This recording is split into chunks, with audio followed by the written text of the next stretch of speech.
right. I think that might be, every time I say that, it's another beat, but it is a couple of minutes past 10, so I would like to start the meeting. So welcome everyone, and I hope you have connected well. We'll just, I'm sure a few more will join us as we kick off. But let's do so now. So good morning, everyone, and welcome to today's Cross-Sector Family Violence Leaders Forum. My name is Kate Symons. I'm the Chairperson of the Essential Services Commission, and I'm really pleased to be co-hosting today's Family Violence Leaders Forum with Catherine Wolthuizen, the Victorian Energy and Water Ombudsman. To start, I'd like to acknowledge the traditional owners of the land I'm hosting this event on with Catherine. For me, that's the land of the Wurundjeri people of the Kulin Nation, and I'll also acknowledge the traditional owners of the various lands you are on today and the Aboriginal and Torres Strait Islander peoples participating today. I pay my respects to elders past and present and the elders from other communities who may be here today. But I'd like to thank you all for joining today's event. It's really heartening to see so many leaders from the energy, water and community sectors here today to contribute to this important work.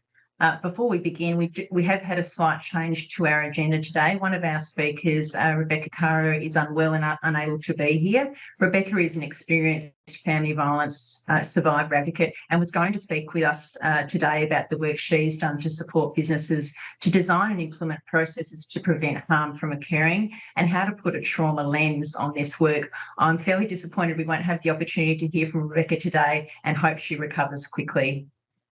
I'll just run through a few housekeeping items to kick off. Please note first that we'll be recording the presentations during today's forum and we'll make the recording available after the event. While we'd really like to see your faces, please do feel free to turn your camera off if you prefer not to be shown in the recording. In the spirit of having open and frank discussions, we won't be recording the panel question and answer session in the latter part of the forum. If you've got any questions for presenters to respond to in the Q&A, which is at the end of the agenda today, feel free to put them in the chat each time, or you can use the raise hand function during the Q&A as well. We will have 30 minutes for the Q&A in the latter part of the forum, so we'll endeavour to get to as many questions as possible. We will also share some links to various reports that we'll mention during the event in a wrap-up email later this week from the team for your reference. And it is wonderful to see how many of you have taken the time to join with us this morning. As I said before, we do have representatives from across a number of sectors, including water and energy, from community sector organisation, fellow regulators from government, and senior leaders and staff from the Essential Services Commission and the Energy, Water and Ombudsman Victoria. So thanks so much for being with us today.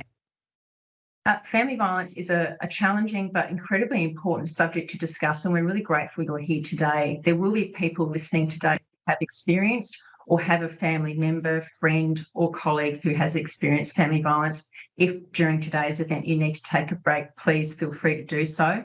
And if today's discussion raises anything of concern for you and you'd like to speak to someone, we invite you to call 1800-RESPECT, the national support line on domestic and family violence. We'll also put that additional support information in the chat as well. I think someone might just have has anyone got their hand up, team? It was me. I don't know what's happening. It's all good. All good. Feel free to jump in if you need to, but all good. All right. Well, many of us in the room here today have the privilege to influence systems and processes that can change the way our sectors respond to those in the community who need our support. And I see it as our collective responsibility as leaders to really set the tone and the culture of how we respond to those in our community who are experiencing vulnerability. And today we're specifically talking about responses to people affected by family violence. By leading from the front and being vocal about the work we're doing, we're also sending a message to frontline staff and customers that we share and take responsibility for the burden in addressing these issues and improving our organisation's response. And as you listen to today's speakers, I really want you to think about what positive action you can take as a leader in your organisation that will help continue to improve the systems and responses that create better outcomes for customers who are affected by family violence. With that in mind, I'd now like to hand to Catherine to tell you a little bit about today's session. Thanks very much, Catherine. Thanks, Kate. So I'd like to also start by acknowledging the traditional owners of the land we're meeting on today and pay my respects to their elders past, present and future. Today is an opportunity to come together and share insights and learnings about how we can, across energy and water, work individually and also together to reduce the incidence of family violence and financial abuse. Broadly speaking, we'll cover 4 main themes. So what we're all seeing in our work about problems or risks of harm experienced by family violence victim survivors, our expectations of providers, so safe design in particular as a preventative measure, as well as appropriate detection and response, learnings from other sectors, but also what the ESC, EWOV and South East Water are doing to support these efforts. And I think it's important to stress that we'll all be sharing our perspectives. We're not positioning ourselves as all-knowing in this space. It's really an opportunity to share what we're seeing, what we've learned about effective practices, and how we can come together and support efforts collectively across energy and water. We do have a full agenda with speakers who I hope will inspire you to think about what actions you can take to create better outcomes for customers affected by family violence. So in addition to hearing from Kate and myself, you'll hear from Managing Director of South East Water, Lara Olsen, and also Founder and Director of Flequity Ventures, Catherine Fitzpatrick. And we've made sure that there'll be time at the end of all of the presented sessions to ask questions of all of our presenters during the Q&A later in the session. But to start off and to lead us into the presentations, we'd like to share a video message from the Minister for Water, Harriet Shing, who was unable to attend today's event, but has kindly pre-recorded the following message for us. Good morning. My name is Harriet Shing and I'm Victoria's Water Minister. I'm really sorry I can't be with you today in person. I'm coming to you from the lands of the Wurundjeri Woiwurrung, and I want to acknowledge them as the traditional owners of the lands upon which I'm coming today. I pay my respects to elders past and present, and I also want to acknowledge any and all Aboriginal or Torres Strait Islander leaders or emerging leaders who are part of this forum, or indeed who are working so hard to make sure that voice, recognition, treaty and truth are part of the work that we do collectively. Thank you to the Essential Services Commission, the Energy and Water Ombudsman of Victoria and South East Water for bringing us together today. I'd like to acknowledge that the water sector in Victoria has stepped up over recent years to support so many vulnerable customers in events like floods, bushfires, the pandemic, and in circumstances of often great personal hardship.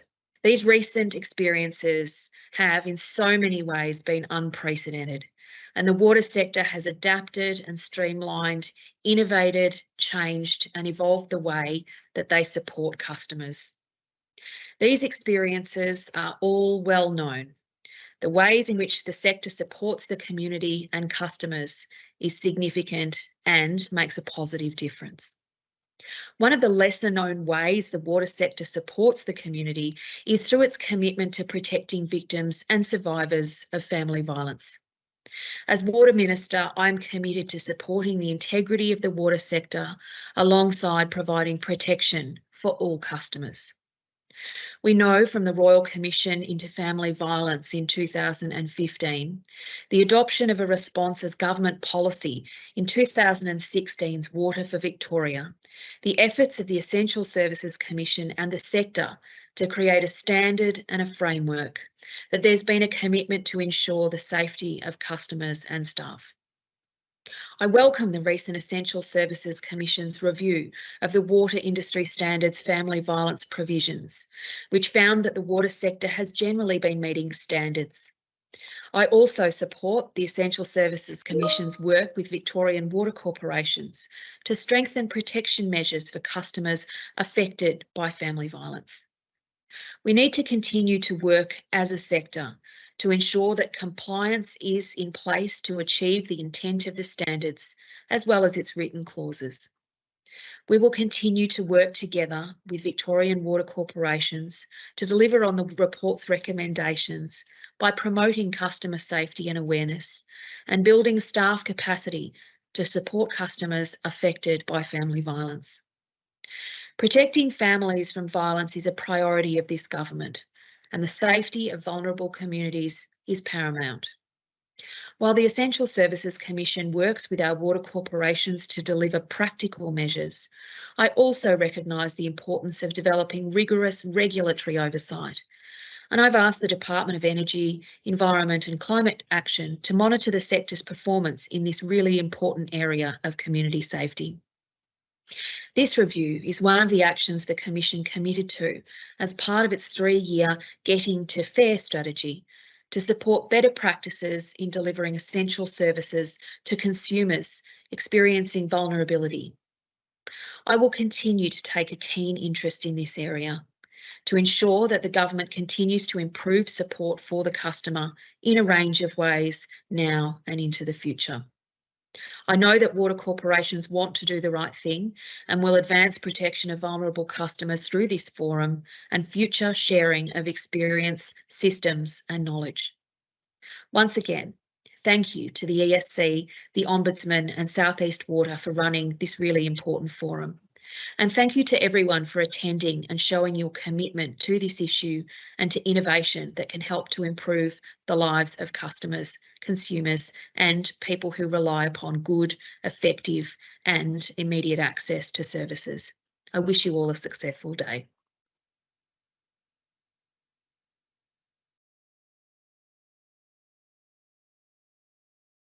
I'd just like to express my thanks to Minister Shing for her support of this work and that introduction to our forum as well. I'm just going to take a couple of moments now to talk with you all really about the Commission's leadership role in promoting safe and flexible family violence protections across our regulated sectors, which is a really key area of our work. It did inform and is now informed by Getting to Fair, our strategy that aims to ensure services we regulate are more responsive, inclusive and accessible and designed to deliver improved outcomes for all customers, including those who may be affected by family violence. Consistent with that strategy is the collaboration with regulated sectors, community organisations and people with lived experience of family violence, which have each helped shape those outcomes. And together we've made many positive changes since the Royal Commission into Family Violence handed down its recommendations back in 2016. There are now rules for Victoria's 18 water businesses, rules for Victoria's retail energy sector, and other steps such as including special conditions relating to protections for customers affected by family violence in Telstra Energy's Victorian energy licences. And many of your organisations have contributed to resources to support you implement these changes, including a better practice guide for water and energy retailers and research by Safe and Equal on how to engage with survivor advocates and customers affected by family violence. So consistent with Getting to Fair, the Commission is committed to hearing directly from people who have experienced family violence, and that's one of the ways we're continuing to build our capacity for effective decision-making and improve outcomes for consumers. In July, we did release the findings of our review of the family violence provisions in the water industry standards, and for that review, we consulted an expert advisory panel of family violence survivor advocates and also heard directly from victim survivors about their experiences with their water business. That expert advisory panel directly informed our review approach and the review findings and provided us with a greater confidence in the robustness and the outcomes of the review. However, the value of hearing from people with lived experience extends beyond this. I attended the final meeting with the expert advisory panel, and one of the themes discussed was the importance of transparency and honesty from businesses when things aren't going well. I asked them to reflect at the time on what role the regulator could play, and the panel was really clear on what that role should be. They told me directly it's our role as a regulator to hold businesses to account when things go wrong, and at the same time they really cautioned against contributing to a culture of silence. In addition to being a strong enforcer of the rules, they really saw it as our role to foster an environment where businesses can speak openly when things go wrong, that we really need to acknowledge that mistakes will be made, but when they are, we should be sharing those mistakes to ensure they aren't repeated by others. So we have a really active role in encouraging businesses to have that dialogue, which is why I'm really pleased to be able to introduce Lara Olsen, Managing Director, South East Water, later in today's forum to share some insights. So thank you for being here today, Lara. The panel also prompted me to consider how many customers could be helped if businesses shared their mistakes. So those learnings can be adopted across other businesses and other sectors, avoiding the same pitfalls and producing better outcomes for consumers. And it is in the interest of broader community benefit that we're all here today. So while we support businesses to meet their obligations, we also take potential breaches of family violence provisions really seriously at the Commission. So when we identify that businesses fall short, or we don't hesitate to take action to hold those businesses to account. To give you a sense of what that looks like, to date we have twice undertaken enforcement action for conduct that affected a family violence affected customer, once in energy and once in water, and we currently have 4 active investigations into potential family violence contraventions in the energy sector. Given those matters are currently under investigation, I'm not able to share the particular details. However, I can share the general themes of what we're seeing and of those matters which relate to account security, debt collection and wrongful disconnection, and disclosure of personal information where a utility provider has disclosed the address of a family violence survivor to the perpetrator. In the case of our recent enforcement action with South East Water, our investigation found that while it has good family violence protections in place, these didn't extend to customers who had not disclosed their experience. And South East Water's experience, I imagine, may not be unique to themselves and their business. So our review of the family violence provisions in the water industry standards suggested that many businesses are really good at responding to customers who identify as being affected by family violence, which is great to see, but they're less effective in the proactive work, particularly where family violence has not been flagged. And yet we know that family violence is underreported, and customers have every right not to disclose their experience of family violence. Or they may simply be unaware that what they are experiencing is family violence, or that they are entitled to protections from their water or energy business. So for that reason, our rules and businesses' legal obligations extend protection beyond those customers that have disclosed family violence, and I'm sure there'll be a bit of discussion about that today. It's the reason our decision papers, better practice guides and our research have long identified the need to be proactive as well as responsive to ensure services and products are not weaponised by perpetrators of family violence. And I'm sure Catherine Fitzpatrick will be talking a little bit about that today. The review showed us that businesses have not fully embraced this preventative aspect in their approach, and it is leading to harm. But that challenge is absolutely not limited to energy and water businesses, and I think the need to take a preventative approach when designing and managing products and services was really driven home to me when I attended the recent Commonwealth Bank Financial Abuse Summit in July this year, and Catherine, Ombudsman, was there as well. One of the strong messages I took away from this multi-sector event was that all systems and products can be weaponised, and we know that perpetrators are actively looking for loopholes they can exploit. So to counter this, all industries and all regulators need to be agile and responsive, and we need to listen and learn from each other and, of course, from experts in the field. We believe the regulatory approach we've taken in responding to family violence over the last 6 years reflects strong messages from the community about what is needed, and we've heard clearly that more needs to be done to embed prevention through system and process design. And that work is now part of our forward work program, which means you can all expect to see us very active in this space for some time to come. We will continue to support businesses to meet their obligations by working in partnership and collaboration with you, and ensuring research and lessons learnt are available to everyone. And we will continue to take potential breaches of family violence provisions really seriously. We can't underestimate the importance of this work on the lives of Victorians. I'm really proud of what we've all achieved together this far, but the need for this work does remain, and let's push forward and make sure that consumer outcomes are positive and move forward as we work together more. I hope the speakers at today's forum will really inspire you to take positive action in your organisation to improve outcomes for consumers who are affected by family violence. I would now like to hand over to Catherine Wolthuizen, who will share more about the work EWOV has been doing. So I'll hand over to you now. Thanks very much, Catherine. Great. Thank you, Kate.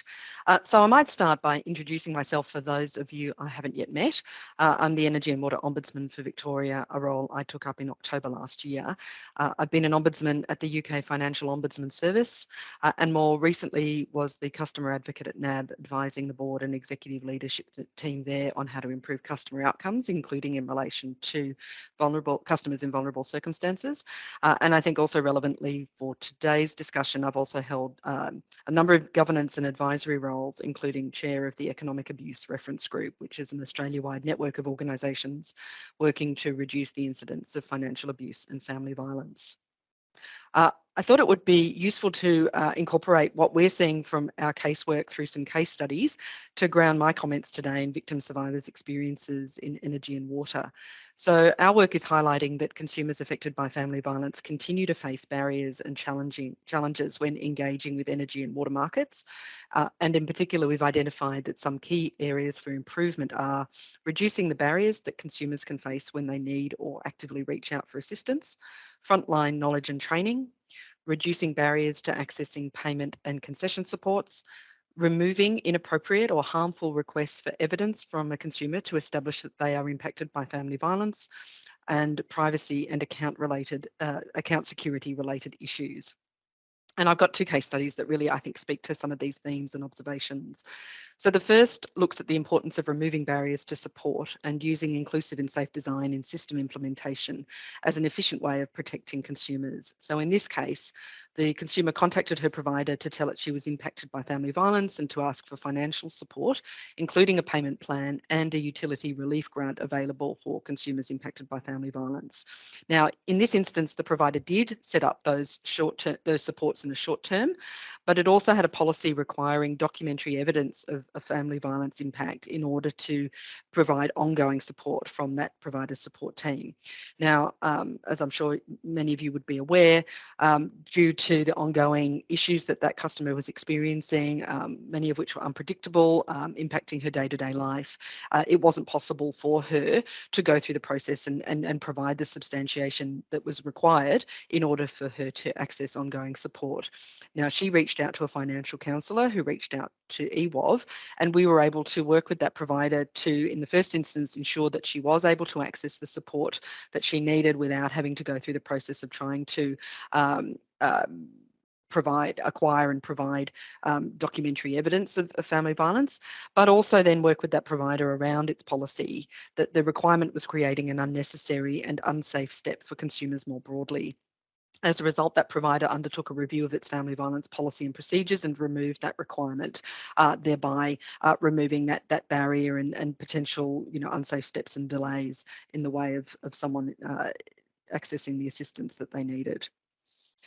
So the second case study speaks to a range of benefits in moving away from reliance on consumer-led disclosure and towards strategies that design in effective safeguards. So in this instance, the consumer contacted the provider on 3 separate occasions and asked for the account to be transferred to to what was subsequently the alleged perpetrator. Now, the consumer did not directly disclose or openly state that they were impacted by family violence to the provider, but in the course of interactions with those 3 interactions, provided information that indicated they were potentially impacted by family violence. So she indicated she didn't want to proceed with the change in account ownership if she had to have contact with the alleged perpetrator, and she expressed concerns about how the bill was going to be provided going forward. So those, I guess, potential red flags weren't identified in the course of those interactions, weren't recorded or captured, and the provider then went on to issue a final bill to the alleged perpetrator, which enclosed an invoice providing details of the consumer's new residential address. Now, at that time, that alleged perpetrator wasn't aware of her new contact details, didn't know her address, and that disclosure resulted in her security being significantly undermined, which was obviously a very serious outcome and risk for her. In that case, we expected there would have been greater sensitivity to the red flags for potential family violence, but also safe system design, which wouldn't disclose the consumer's residential address in an invoice to another party. So I think those examples show the importance of safe design, including safe design of policy settings and controls to support safe outcomes for family violence victim survivors. And it's particularly useful and important when consumers may not feel comfortable or able to disclose an experience, or if disclosure in their eyes or more generally would potentially expose them to harm. So if you have those safe design and safe defaults in place, it should mean that you're less reliant on consumers telling you about a vulnerability.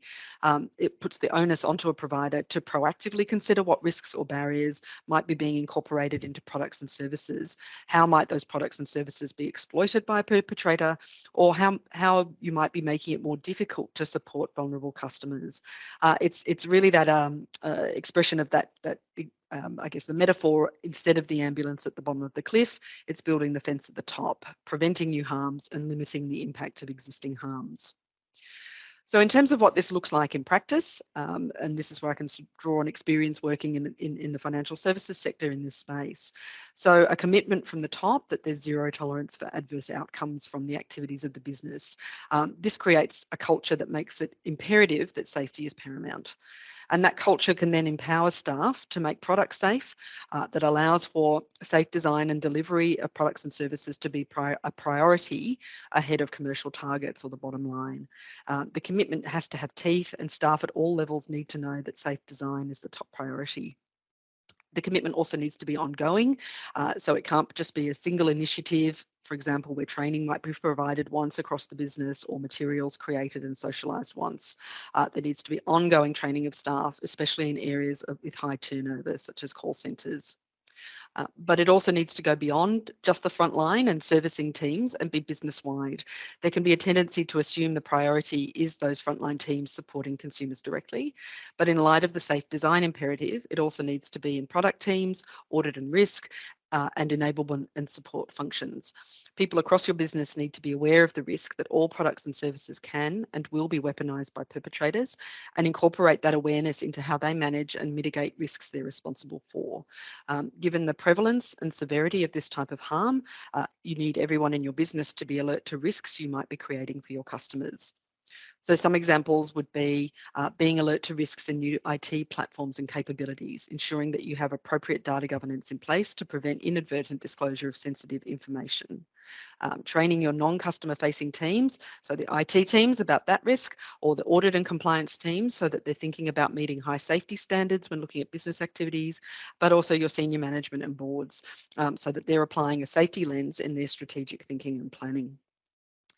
You also need to build heightened sensitivity to serious harms that might be revealed through complaints. And this was a key insight from the APRA Prudential Review of the Commonwealth Bank, that businesses need to be attuned to complaints about serious harm, not just large volume pain point complaints, and have the ability to quickly escalate insights from even isolated complaints to senior management, so that the root causes and risks these reveal can be quickly addressed. So following on from that I guess, complaint point, I'm very proud of the work that EWOV does in relation to complaints that we see, and in particular the sensitivity and commitment to identifying and investigating instances of family violence and financial abuse to drive sector-wide improvement. At all levels across the organisation, the staff are alert to red flags for family violence or financial abuse in the matters that come to us. We've recently enhanced our capability in this space in 3 key ways. So we have more focused support for family violence victim survivors through the creation of a dedicated referral partner to ensure supported access to third-party help where it's appropriate. We've enhanced our casework investigation capability through the creation of a specialist investigator for credit and vulnerability. And we have a new thematic insight function to work in conjunction with our systemic issues investigation role to undertake deep strategic work in this space. Family violence and financial abuse is one of the 3 key themes in our program of insights and systemic issues work, reflecting the serious nature of potential harm and the prevalence of this issue within the community, and it will be an ongoing priority area of work for EWOV. We are intending to use this work to continue to share insights with individual businesses where we see opportunities for improvement, and it's very much our intention to alert you to risks and work with you to address them where we see them. But also consistent with other sectors, we see an opportunity to publish industry-wide insights on outcomes and practices, to articulate what we consider to be community expectations of what is fair and reasonable, to identify good practice and issue guidance on our expectations so businesses have additional resources to incorporate into your own approaches. We also want to see businesses proactively taking learnings from peers in energy and water and other sectors, and I know some of these will be shared with you today, and running towards good practice rather than waiting for regulatory standards to apply. In my final comments, I just wanted to say I was fortunate also to attend the CBA forum last month on this issue and took away a very stark and compelling message from Michaela Cronin, the Domestic Sexual and Family Violence Commissioner, who said to everybody in attendance in her summing up of the day, "Women and children are dying because of the unintended consequences of your products and services." And that really, hit home for me. It's a very powerful statement and one we can't look past. But I do know that from the attendance today and from the conversations I've been having since and before then, there's a lot of commitment in this sector for each of us to play our part in changing this and preventing perpetrators from exploiting energy and water products and services to commit crime and harm. And EWOV and I look forward to working with you all to make that happen. Thanks very much, Catherine. Really important insights, and it's an absolute privilege to work in partnership with EWOV and together with everyone around the table as we continue to learn how we can make improvements to this important work. What I'd like to do now is to introduce Lara Olsen. Lara, welcome. Lara is the Managing Director of Southeast Water and has extensive experience in the utility sector. Previous roles of Lara include Global Head of Business Development Industrial Products at Tesla Energy, based in the USA, Head of Strategy for City Power, Powercore and the Australian Renewable Energy Agency, Project Leader with the Boston Consulting Group and co-founding BillCap, an energy platform that helps customers and retailers manage their usage and bills. Thanks very much, Lara, for joining us today to share the early learnings and the significant changes Southeast Water has undertaken in its family violence policies and processes as part of the enforceable undertaking entered into in July of this year. As I said before, I really see sharing of lessons learned as a practical demonstration of how leaders can contribute to better outcomes for all customers who are affected by family violence, regardless of the business or utility they access. And I would like to particularly acknowledge your willingness, Lara, to share these insights so that we can all learn together. I'm going to hand over to you now, Lara, for your presentation. Thanks very much. Great. Thanks, Kate. And thanks to the ESC and EWOV for hosting this forum and enabling us to speak at it. What I wanted to do today was just speak openly about what we did wrong, what we're doing to address that, and also the areas that we're still working through. I think Kate touched on it before, and I definitely feel that I and the organisation are really coming from a place of learning, so certainly not having all the answers. But I've certainly appreciated the insights and inputs that we've got from both other water businesses and the community sector more broadly, and really keen to the extent that it is useful to share what we've done today and further any other information that I can provide. I'd like to start by acknowledging the lands that I'm coming from today, which is the lands of the Bunurong people, and pay my respects to their elders past and present, and also acknowledge any other Aboriginal or Torres Strait Island people that might be with us today. I do have a couple of slides to share that just gives some background to who we are as a business, noting that some of you may not be from the water sector, what we did wrong, and then what we've done since. So I'm going to attempt to share these. Let's see how it goes.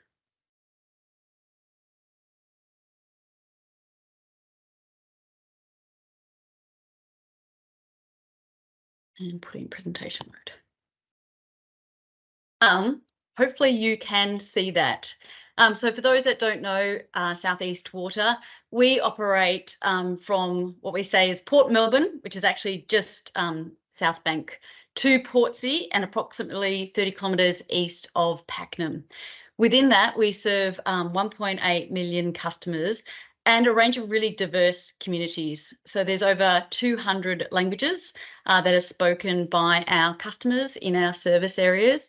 And it's also an area, like I know others across the state, that have been impacted by COVID and also the current financial crisis. So in terms of that and our customer care team, we currently support about 13,000 customers through our customer care team. Just under 9,000 of that is through payment supports, and the other 4,000 is through different support offerings, which might be payment plans or other support mechanisms. We've really seen that increase. So we look at financial year 2020, that was 6,400. So that has not quite doubled, but nearly over that time. We also, as you can see on the slide, have a number of different contact points, just under 4.5 million bills or reminders that go out, over 500,000 inbound customer contacts, be it emails or calls or live chats, and also a range of digital interactions with our customers. These are obviously chances to get it right in terms of both customer service and protections. And also, as I'll speak about, it is also the potential downside of getting it wrong with the consequences that go with that.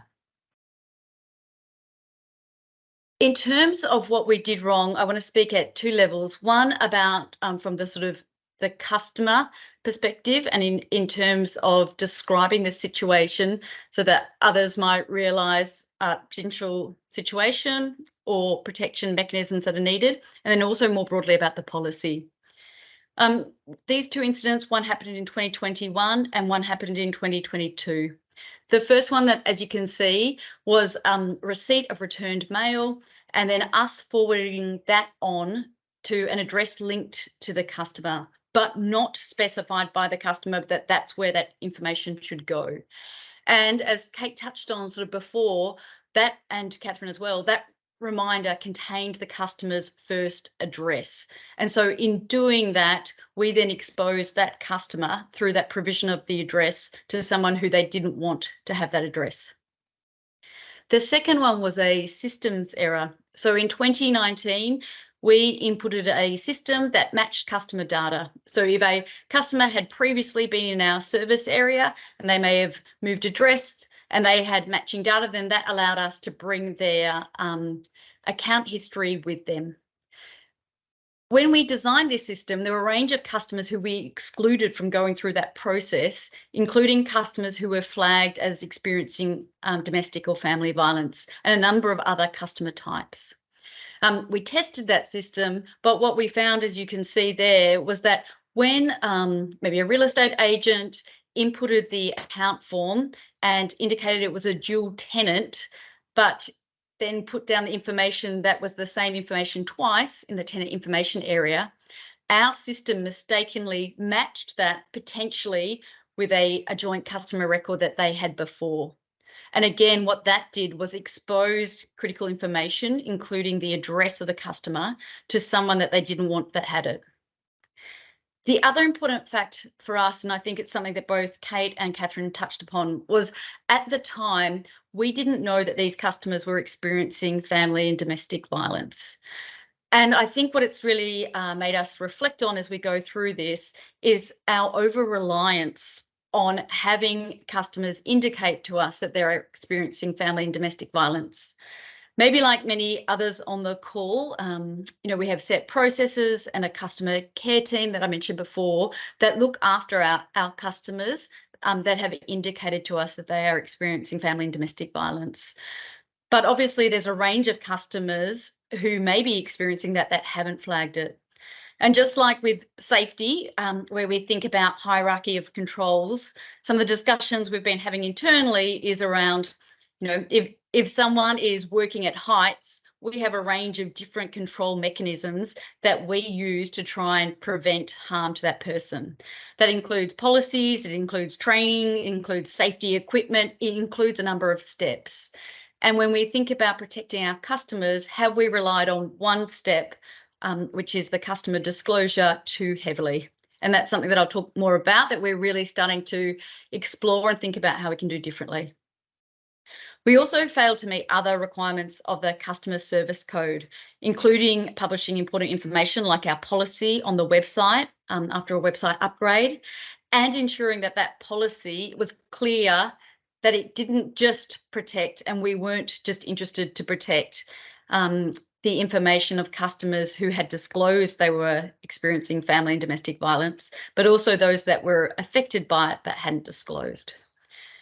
So overall, what we've done through working with ESC and the enforceable undertaking is try and address these two key areas around, one, our customer processes, but two, our ability to detect where we've got non-compliance so that we can ensure that we've got the supports, protections and informations that our customers are expecting.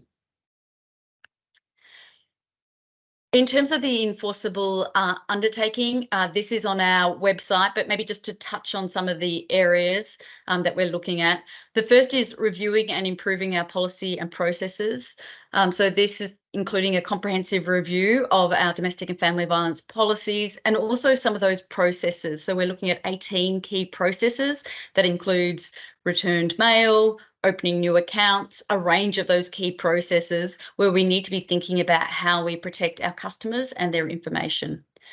And we're very fortunate that Safe and Equal are working with us to review those and provide that expertise, and also that they and the ESC have formed a panel of experts to help us in looking at both those policies and those processes. We're also reviewing and improving the depth and the frequency of our training. And as Catherine touched on, both for the customer-facing teams, but also more broadly for the leadership, so that we can better support our teams who are working with the customers and also the products, designs, processes and auditing. And we've also got a quality assurance and compliance monitoring program. So previously, we had quality assurance, and often that was around customer interaction and did we meet the customer service goals. We're also now really looking at this in terms of, are we meeting what we said we would from a domestic and family violence policy perspective? Are we providing the options and the cares and looking at identifying those red flags? And as part of this, all of those get audited by an independent auditor. So that's the work that we're doing as part of the enforceable undertaking. I think what this has done for us as a business, and with a number of the discussions that I've had with many of you here, is really start to think about more broadly what we could or should be doing in terms of increasing our protection, especially for customers who may not have disclosed that they're experiencing family and domestic violence, but are experiencing that.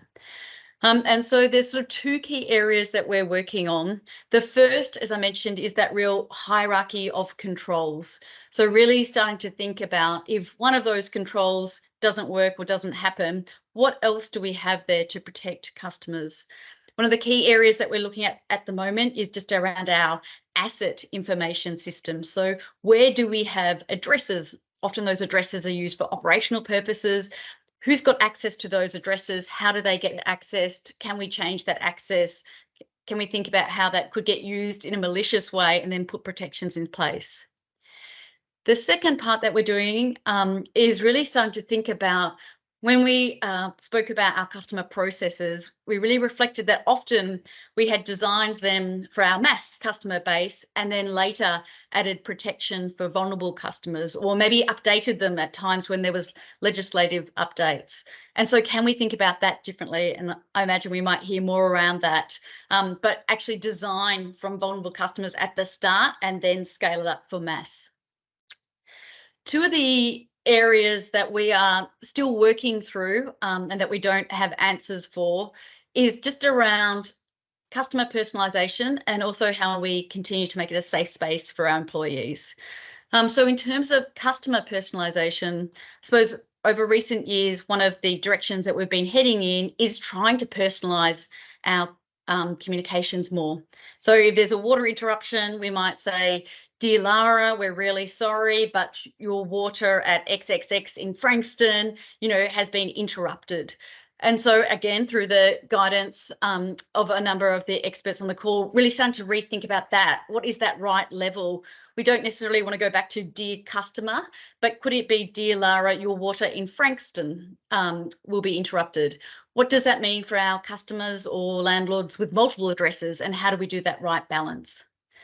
And then the final one is, there's certainly been a lot of focus in our organisation around this and the enforceable undertaking and the impact to those two customers and potentially others as well. And it's my responsibility and the responsibility of the executive team to make sure that we provide the right training and processes and systems for our employees, so that they've got the tools that they need to do the right thing. And I know from our employees that they do, and they're really committed to our customers. And so at the same time, whilst we're really focused on what the potential implications are from an error in this space, we also want to make sure it's safe enough that our people can mention when they've made a mistake, because that gives us the best chance to try and contact that customer and rectify it as soon as possible, or at least minimise the potential impact. I think it's fair to say that we're still working on that. People are really conscious about what the impact might be, and that's something that culturally we'll just need to keep balancing. As mentioned, I and the others on our team are really happy to share any of the learnings or the changes either today. I'm happy to answer any questions or as we go through the process, and also just really appreciate the number of people in the community sector and the organisations and also in the broader water sector that have reached out with their insights as well. Thanks, Kate. Thank you, Lara. Thank you particularly for being so open, both about what happened and what you've been doing in response at South East Water, and how you've been stepping forward and making changes and changes to approaches and to your design approach. But I think also being open about the challenges of doing this and the ambiguities and the tensions that some of this work inevitably surfaces, and how you're thinking about how you reconcile some of those challenges and tensions, and also make it safe for people in the business to speak up about them, and where where you may not be getting it right. So I think that's part of what we're all trying to address today, and I know many people on the call will be, I'm sure, conscious of similar opportunities within their own organisations. So to help think through that further, I'd like to introduce Catherine Fitzpatrick. Catherine founded independent consultancy Flequity Ventures in 2022 to work with businesses to reimagine and redesign products and services to be more flexible, safe and equitable for their customers experiencing vulnerability. Catherine established and led specialist consumer vulnerability teams at 2 of Australia's major banks, and currently advises the Commonwealth Government as the only business representative appointed to the National Plan Advisory Group.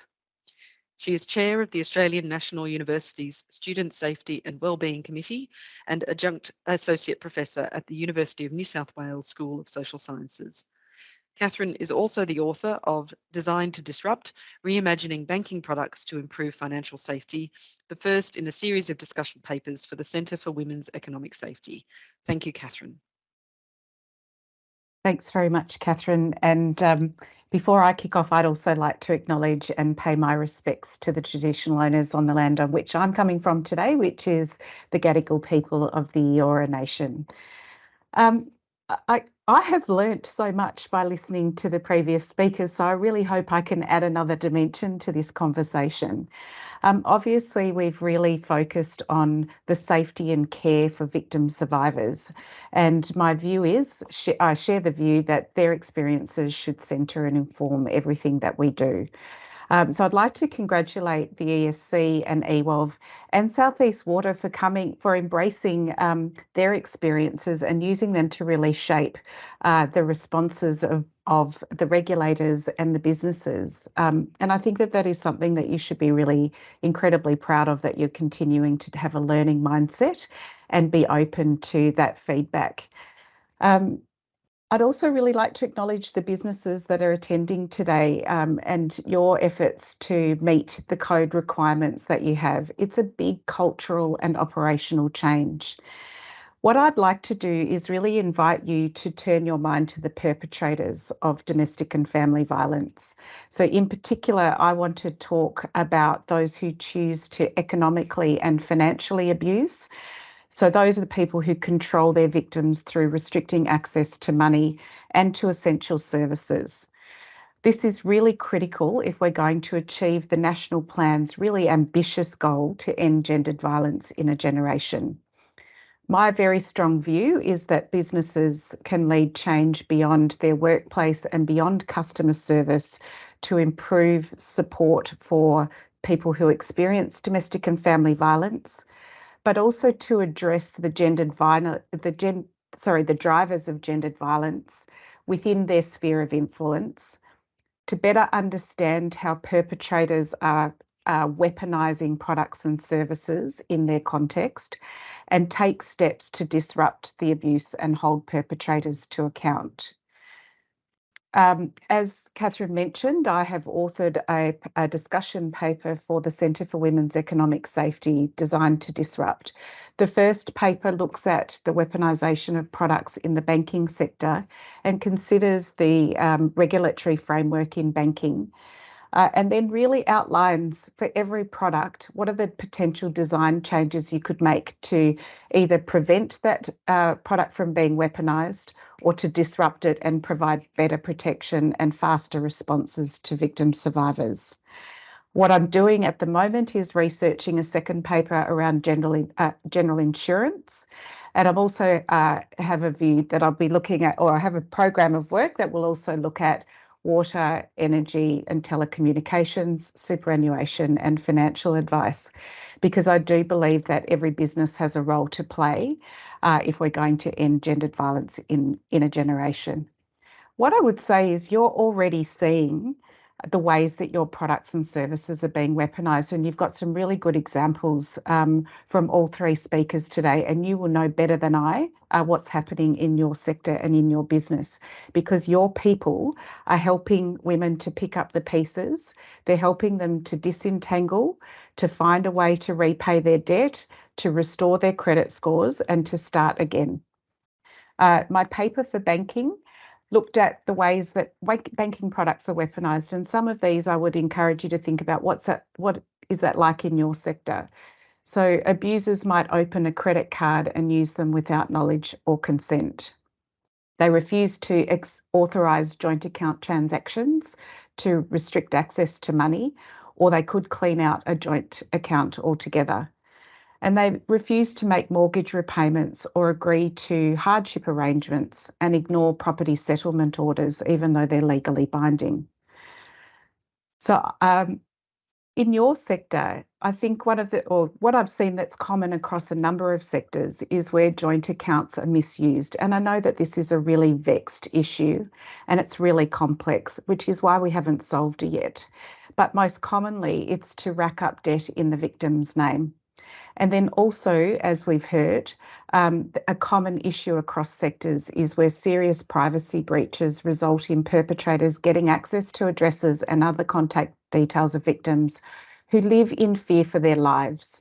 And so customer matters that I was involved in were where we had to relocate customers because we had inadvertently, through either a system, a process or a people error, sent a perpetrator a new credit card, or other details that either indicated that somebody was planning to leave a relationship, or they had left and were in a new place of residence that the perpetrator wasn't aware of.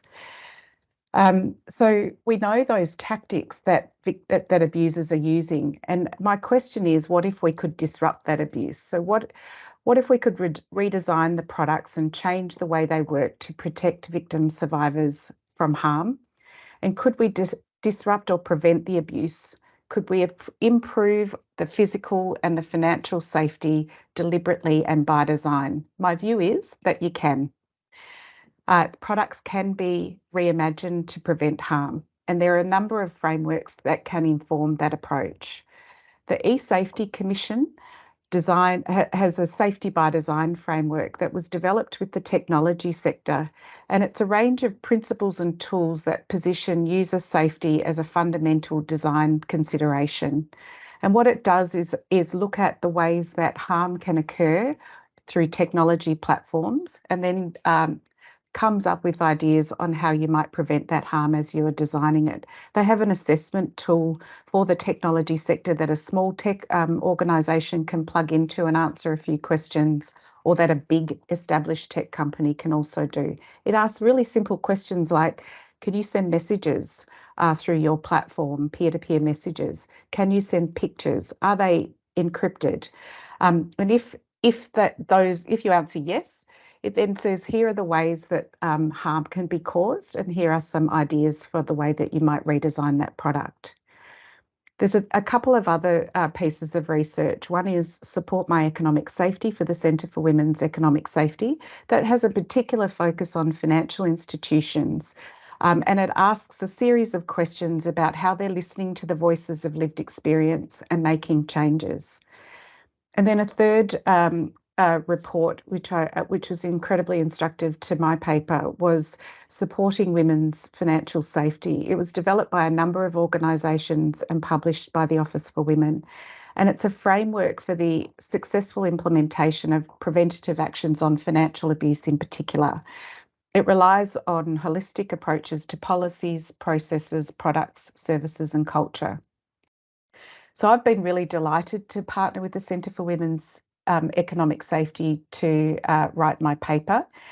And what it does is recommend a new financial safety by design framework. So it says, why doesn't the banking industry tailor safety by design for its industry? And I would pose the same question to you in energy and water. What is the tailored essential services safety by design framework that you could work on collectively? The Design to Disrupt Financial Safety by Design framework aims to eliminate the potential weaponisation of products through improved design. It would make products more flexible and safer from misuse and make it harder for products to be used as a tactic of coercive control.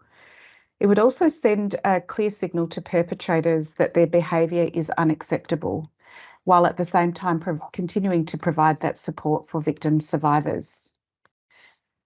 So the first step in the paper is to check that the first recommendation is to change terms and conditions of bank accounts to make it clear that a bank account is no place for abuse, that financial abuse is serious, and that customers who use their bank account to financially abuse others will potentially lose their bank access.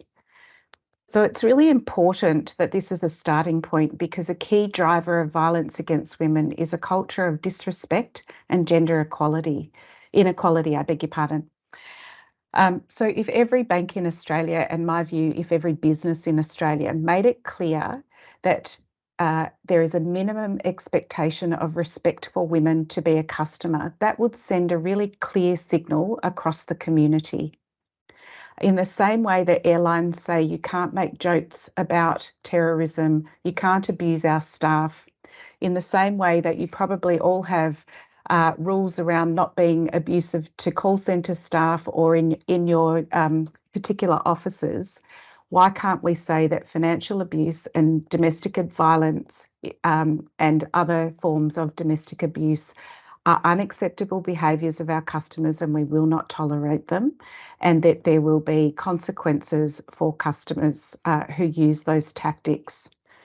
I'm conscious that in water and energy, it's a very different construct than banking, but I do believe that there is an opportunity to send that strong message across the community.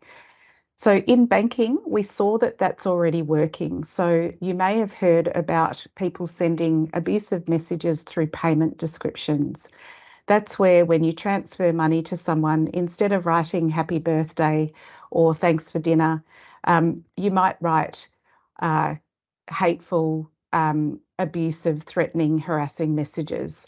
I have seen one series of messages sent 1 cent at a time, 900 messages in rapid succession that included, I want to kill you, I want to kill all of them.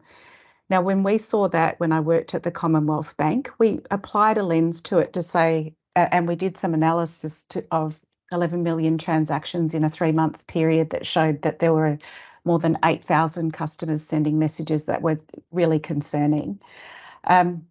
We applied a should we framework, and we said, could we do anything about this? And should we? What's our role as a bank to intervene? Are we censors? Should we stop bad language? Do we want to protect the customers who are receiving the messages? And do we want to send a clear message to those who send it?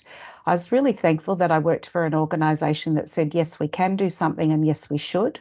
And then we drove that through the bank and then through the banking sector. So a lot of the banks have embraced that approach. And what we've seen is that 90% of customers who send abuse through payment descriptions stop doing it when warned by their bank. So there's something about a financial institution or a business setting an expectation of customer behaviour and holding people to account that sends a strong message to the community about what is respectful behaviour. I've been also delighted that 3 of the major banks have now said they'll move on changing terms and conditions to say that financial abuse is an unacceptable behaviour. And I know that they'll implement with caution, because you can't have a whole bunch of people who are going to be unbanked from an essential service, but you do need to send a clear message and a warning that the behaviour is unacceptable. So my aim through these papers is to spark discussion. I'm really happy to answer any questions, particularly from a banking perspective. I do have some insights from the general insurance paper that I'm currently researching at the moment. And I would really strongly encourage you to think about the ways that your products are being weaponised, the tactics that you already know about, and then how you might disrupt those. Thank you very much, Catherine. That was a really fantastic presentation with a number of really great insights you've gained through your work in banking, insurance, and as you say, there's plenty that essential service providers can learn from the work you've done in that space, and the cross-pollination across sectors is a really important part of the conversation and why we're here today. I think that should we question is a great focus for us all to think about too, and in how we can better protect consumers across all the sectors we've mentioned.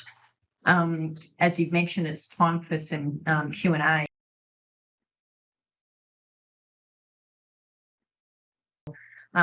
It is 11:29. I think we may have missed out on more time for Q&As. We could probably talk for a long time. I just wanted to focus on one of the comments in the chat, Catherine W., if that's all right. I'll just maybe read it out. There's a comment from Madison about ERGs and the process of applying for ERG, an encouragement for review by the relevant department about proof that a customer is experiencing family violence. Just wanted to note that reflection in the chat, and it's very much something that we're raising with the department as well, in terms of something that needs some careful reflection and consideration. So thank you, Madison. I just wanted to note that in the chat, and lots more work to be done. I think at this point, Catherine W., I think we do have some other questions in the chat, but we will aim to send a wrap-up email after today with a lot more information, and hopefully continue the dialogue on an ongoing basis. So on that note, I think I'll close Q&A with some final reflections and then hand back to you, Catherine. Actually, I can see Sue's urgently got her hand up. So Sue, I'm very happy to go to you before I go to close with remarks. Yeah, I just put a thing in the chat about our organisations referring people to the EVP program, which can allow up to $5,000 financial support for people leaving violence and re-establishing. Because in the data we have, because we manage the program, 80% of people accessing that program do not come through a community or business organisation. And I think that is such a lost opportunity. Thanks. So I wonder if there's something we can share in terms of your information for EVP when we send the email wrap up around too. So if that would be helpful to businesses to know that that's there to help customers. Thanks for sharing that very much, Sue. All good. And someone's put it in the chat, which is excellent. Right. Well, I think now we could probably go on for another hour, but and I'm sure we'll have plenty more opportunities to have these really critical discussions. But as I said at the opening, it is our responsibility as leaders to set the tone and culture that will help shape how our organisations respond to those in the community who are affected by family violence. Can I remind you of the challenge we set for each of you at the start of the forum to make a commitment to a positive action you will take in your organisation. At the Commission, we'll continue to build our capacity to hear directly from people with lived experience of family violence. We'll actively work and support businesses to develop safe and flexible responses across all of our regulated sectors. And as we've mentioned today, plenty to learn from other sectors, particularly the work that Catherine, you've been doing as well. Like all of you, our journey to better practice responses for family violence is an ongoing one, and one we take very seriously. Just a quick thank you again to the Minister for Water for her support. My thanks to the speakers, Lara and Catherine Fitzpatrick, for sharing your insights today, and also Catherine with Olsen for co-hosting this important event with me. It's been a really valuable discussion. Thanks to everyone for joining us around the table. Your interest in this work and the ongoing improvements we're all making to support victims, survivors of family violence is incredibly heartening. I look forward to continuing to work with all of you very closely. Thanks very much, and I'll hand back to Catherine now to close the session. Thank you, Kate. Look, I'll just echo all of those thoughts and comments at the end of the session. I think everyone's found it very valuable. I can see that popping up in the chat now. Obviously, this is the start of a conversation. I hope we can continue it, and that you'll take back some of the reflection and insights back into your own organisations, and that there'll be other opportunities going forward to come together again and hopefully talk about progress that we've made. So thank you all again for your engagement and your commitment, and look forward to continuing that conversation. But for now, I'll close today's session, and you can look forward to I think some of the recordings and materials coming out of it at the morning session. So thank you all. Thanks, everyone.